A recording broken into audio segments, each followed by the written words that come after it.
સહજાનંદ સાંઈ મહારાજની જય, હરિપ્રસાદ સાંઈ મહારાજની જય, આત્મીય સમાજની જય જય જય, દાસના દાસ થવાની જય જય.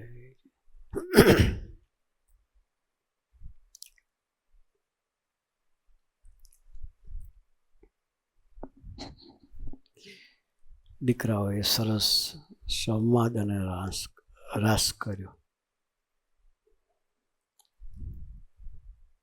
સંવાદમાં સ્વામીજીના જીવનનું દર્શન કરાવ્યું આપણને. રાસમાં પણ કઈ રીતે જીવન જીવવાની થીમ હતી.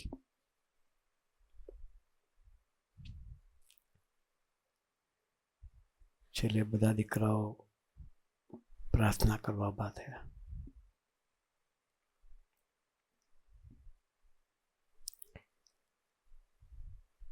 બારમા ધોરણના વિદ્યાર્થીએ પ્રાર્થના કરી, અમે સ્કૂલ છોડીએ તો સ્કૂલમાંથી જીવતા નીકળીએ. શબ્દ બહુ સરસ વાપર્યો.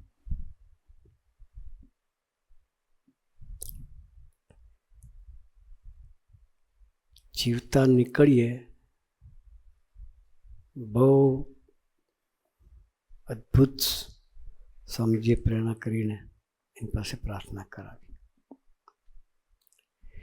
આપણે જીવતા નીકળીએ, જીવતા તો અહીંથી નીકળવાના છે, પણ કાયમ સ્વામીજીના થઈને જીવતા રહીએ એ કરવાનું છે.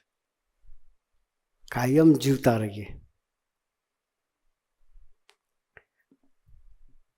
જીવી તો છીએ કે મરી જવાના નથી,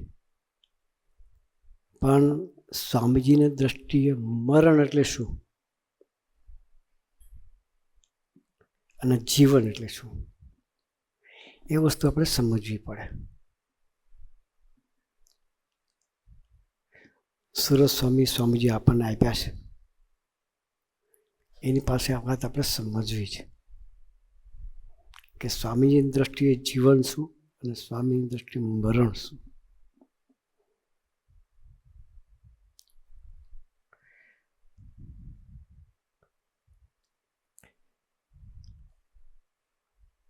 અહીંથી જઈએ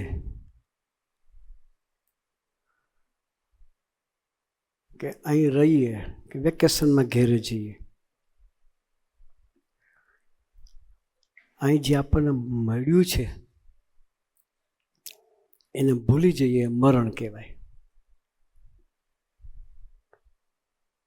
સંતો થકી, ટીચરો થકી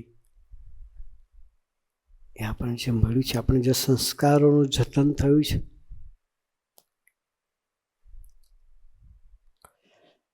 એ ભૂલી જઈએ. દીકરાઓ સરસ પ્રાર્થના કરતા હતા કે ઇન્ફ્લુઅન્સ લાગી જાય છે, આળસ આવી જાય છે, બીજાની રીતે જીવાય છે, બીજાનો રંગ લાગી જાય છે. સરસ નાના દીકરાએ કાર્ડ બનાવ્યું. સૂર્ય અગ્નિ જેવા થવું છે, પાણી જેવા નહીં.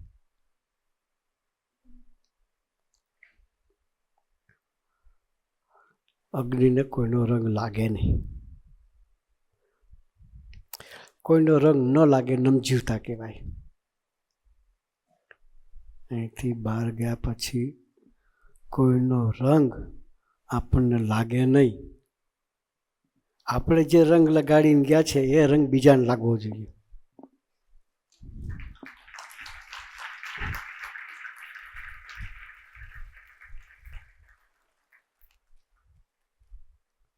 પાણીમાં કોઈ વસ્તુ પડે તો કાળો કલર, બધું પાણી કાળું થઈ જાય. એ કલંક કહેવાય. શું કહેવાય? કલંક. કોઈનો રંગ આપણને લાગે એ કલંક લાગ્યો કહેવાય. જૂનવાણી એક કહેવત હતી ગામડાઓની ભાષામાં એ કાળિયા જોડે ધોરિયો બાંધ્યો હોય. બળદના બે કલર છે, એક કાળો બળદ ને એક ધોળો બળદ.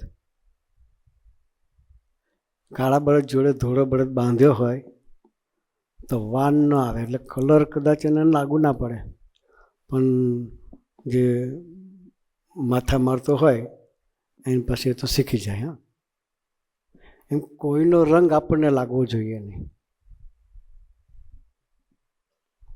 તો જીવતા રહ્યા કહેવાય.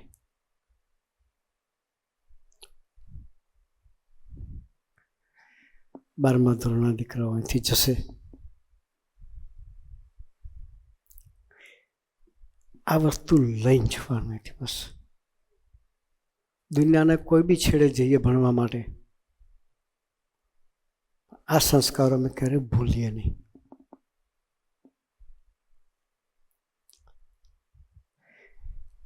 એ આપણા જીવનની મૂડી છે. શું છે? આપણા જીવનની મૂડી છે. એ મૂડીને સાથે રાખવી છે.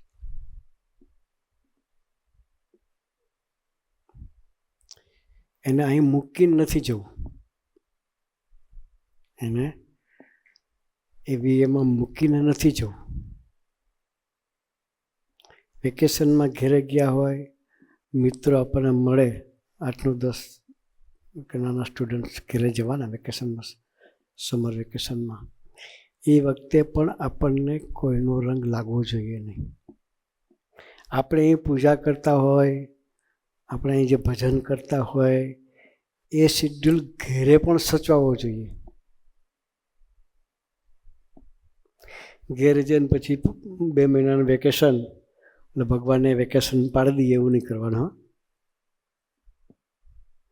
ભગવાનને પણ વેકેશનમાં મૂકી દઈએ એવું નહીં કરવાનું.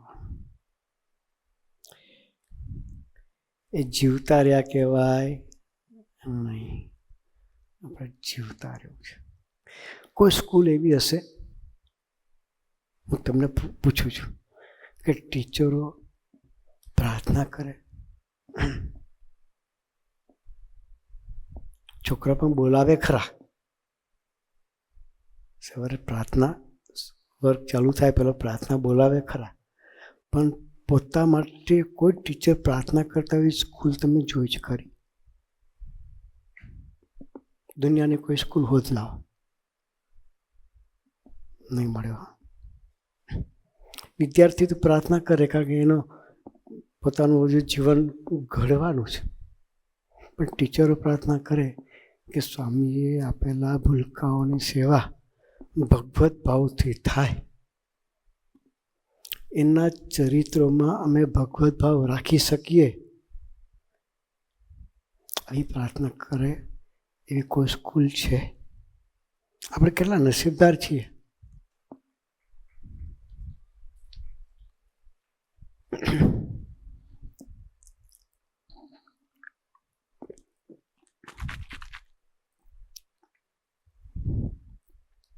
કે આવી સ્કૂલમાં આપણને અભ્યાસ કરવાનું મળ્યું. એજ્યુકેશન તો દુનિયાની કોઈ બી સ્કૂલમાં મળશે. એજ્યુકેશન દુનિયાની કોઈ બી સ્કૂલમાં મળશે, પણ સંસ્કારોનું જે જતન છે એ કોઈ જગ્યાએ નહીં મળે. એટલે અહીંયા સૂત્ર લખ્યું છે, સા વિદ્યા યા વિમુક્તએ, એ જ સાચી વિદ્યા છે જે મુક્તિ અપાવે. અહીંયા બેવ થાય છે.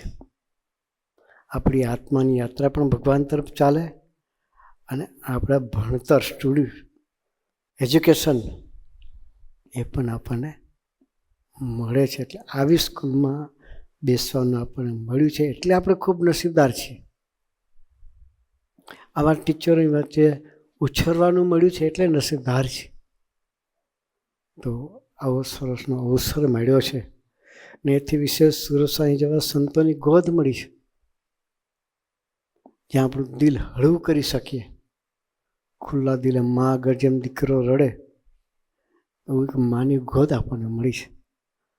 આવું સરસનું ત્રિવેણી સંગમ છે. તો એની વચ્ચે આપણને ઉછેરવાનું મળ્યું છે. તો ખરેખર પરિવારના ગૌરવ થવું છે. મા બાપને આપણા માટે પ્રાઉડ રહે કે મારો દીકરો કંઈક થયો. સંસ્કારની દૃષ્ટિએ હોય કે કેરિયરની દૃષ્ટિએ હોય, આપણે કંઈક નામ રાખીને આપણે જવું છે. સ્વામીજીનો ગોલ આપણે માટે એ હતો, અહીંથી કોઈ બી દીકરો નીકળે જીવતો નીકળવો જોઈએ. તો આપણે ખરેખર એવા જીવતા દીકરા તરીકે જીવન જીવી અને પરિવારનું ગૌરવ વધારીએ અને સ્કૂલનું ગૌરવ વધારીએ અને આપણો સંબંધ પ્રભુ સાથેનો વધારીએ. એ વધારવા માટે ગુરુએ આપણને સૌને ખૂબ ખૂબ ખૂબ બળબુદ્ધિને શક્તિ આપે. એ જ પ્રાર્થના સહજાનંદ સ્વામી મહારાજની.